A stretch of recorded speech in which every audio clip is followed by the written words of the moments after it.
کیا عوام جو ہے وہ ان کی مرضی سے جو لوگ آئیں گے وہ بہتر نہیں ہے کہ وہ آئیں اور وہ آ کے امپورٹنٹ فیصلے کریں، کہ نہ کہ 4 بندے جس کو لگا دیں کہ راجہ ریاض صاحب یا میاں نواز شریف صاحب یا زرداری صاحب یا شہباز شریف صاحب کی جس کے حوالے سے فیصلہ کر دیں گے اور اس کو اختیارات دے دیں گے، پھر وہ جو مرضی کرتا پھرے. ایسا جمہوریت میں نہیں ہوتا. جمہوریت میں تو یہی ہوتا ہے کہ عوام جس کو الیکٹ کرتی ہے، اور اسی وجہ سے آئین کے اندر یہ تصور ہے نگراں اور منتخب، یہ 2 مختلف چیزیں. نگراں وہ صرف نگرانی کے لیے آئے ہیں، اور جو منتخب ہیں وہ آپ کی میری جو منشا ہے، جو ول ہے، عوام کی جو ول ہے، ان کا جو ووٹ لے کے آتے ہیں، پھر وہ عوام کی ول کو لاگو کرتے ہیں، عوام کی ول کے مطابق فیصلے کرتے ہیں. لیکن جو نگراں ہوتے ہیں وہ صرف نگرانی کے لیے آتے ہیں. لیکن اب وہ کانسیپٹ تھوڑا سا یہاں پہ ہمیں کنفیوز ہوتا ہوا نظر آ رہا ہے. اچھا، اس کے ساتھ ساتھ اس وقت جو پاکستان کی معاشی حالت ہے وہ کوئی بہتر نہیں ہے. ڈالر کی جو پوزیشن ہے، بجلی جو اوپر جا رہی ہے، وہ سب چیزیں ہمارے سامنے ہیں. اب یہ جو ایک اقتصادی فیسیلیٹیشن کونسل بنائی گئی ہے جس کا نام ہے اسپیشل انویسٹمنٹ فیسیلیٹیشن کونسل، اس کے حوالے سے بھی بہت ساری خبریں آ رہی ہیں کہ وہ پاکستان کی معیشت کو بہتر کرنے کے لیے بڑا امپورٹنٹ کردار ادا کرے گی، اور یقیناً وہ کر بھی سکتے ہیں. یہ سامنے آپ جنگ کی خبر دیکھ رہے ہیں کہ یہ جو SIFC ہے، وزیر اعظم اور آرمی چیف کے درمیان غیر معمولی بھروسہ جو ہے اس کا یہ نتیجہ ہے. یہ بڑی خوشائن چیز ہے کہ یہ ادارے ایک پیج پہ ہوں، حکومت ایک پیج پہ ہو، مل کے پاکستان کی ترقی کے لیے ہم سب کام کریں.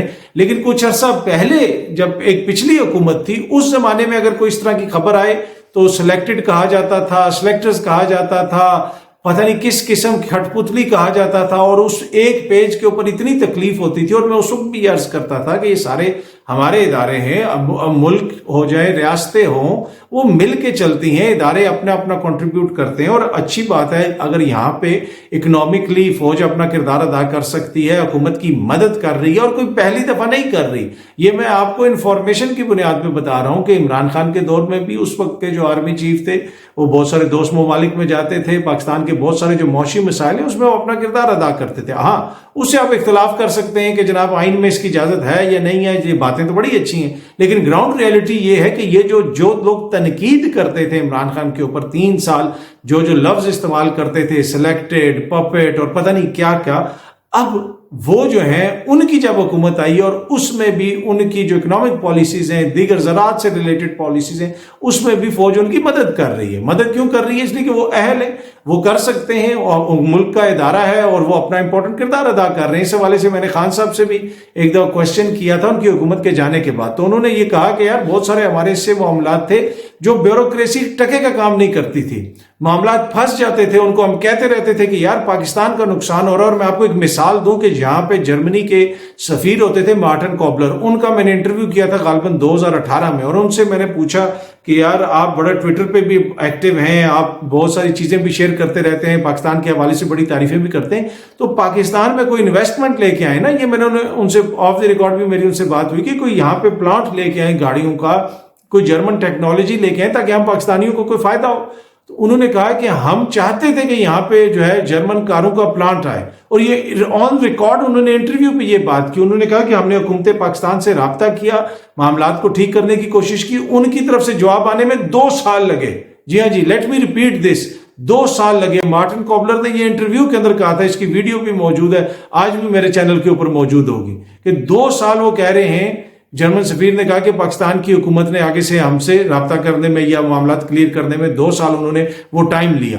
اسی وجہ سے اس طرح کی کونسل بنائی گئی ہے کہ تاکہ یہ جو معاملات ہیں ان میں تیزی لائی جائے. اور یہ تو پاکستان سے ریلیٹڈ سٹاف ہے نا، اس میں جو بھی اپنا کردار ادا کر سکتا ہے وہ ضرور کرے، لیکن ان کو سوچنے کی ضرورت ہے جو 3 سال سے مسلسل اداروں کے اوپر الزام لگاتے رہے، مسلسل حکومت کے حوالے سے ایک مخصوص بیانیاں بناتے رہے. اس میں ہمارے صحافی دوست بھی ہیں، دانشور دوست بھی ہیں، پر اچھی بات یہ ہے کہ اب یہ جو سب کچھ ہو رہا ہے اس کے اوپر ان کو کوئی اعتراض نہیں ہے. تو that's a good sign. Anyway, یہ جو اکنامک ہماری سچویشن ہے، جو مل کے سب کام کرنے کی بات کرتے ہیں، میں بھی کہتا ہوں کہ بالکل ہونا چاہیے. شاید آپ میں سے کسی کو اس پہ اعتراض بھی ہو، لیکن یہ جو اگلی خبر میں آپ کے ساتھ شیئر کر رہا ہوں نا، یہ ایک ریئلٹی چیک ہے ہمارے لیے. ہمارا ملک اس وقت جو ہے کس پوزیشن میں، پاکستان رینکڈ 99th آن ہنگر انڈیکس. 121 ممالک کا یہ چارٹ ہے کہ کس ملک میں کتنی بھوک ننگ ہے. ان 121 میں سے پاکستان کا 99 نمبر پہ پاکستان آتا ہے. اور سیریس ہنگر ایشوز ہیں اس میں مختلف چیزیں ہوتی ہیں جس طریقے سے آپ اس کو میئر کرتے ہیں، بچوں کی گروتھ کیا ہو رہی ہے، اسٹنٹڈ گروتھ ہے، چائلڈ مورٹیلٹی ہے، بہت سارے ایشوز ہیں، اور اس میں پاکستان جو ہے اس کا 99 نمبر ہے 121 ممالک میں۔ یہ ہمیں سوچنے کی ضرورت ہے کہ 75 سال کے اندر ہم کہاں پہ پہنچے۔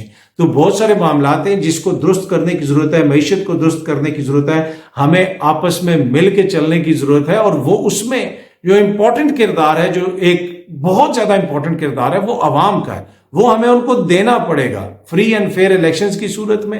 باقی پھر تمام اداروں کو، تمام لوگوں کو، سب کو مل کے اپنا اپنا کردار ادا کرنا پڑے گا، اور اس کو ذاتیات سے تھوڑا سا اوپر اٹھانا پڑے گا، ہر طرف سے ذاتیات سے اوپر اٹھانا پڑے گا، اور ملک کے لیے ہم سب کو سوچنا پڑے گا۔ اور یہ جو پاکستان سے نیچے جو ہے نا، پاپا نیو گینی، روانڈا، کوموروس، اس قسم کے ممالک ہیں، تو یہ ہمیں خود سوچنے کی ضرورت ہے نا کہ 75 سال میں ہم کہاں پہنچے۔ بہت بہت شکریہ، بہت جلد آپ سے دوبارہ ملاقات ہوگی۔ Thank you.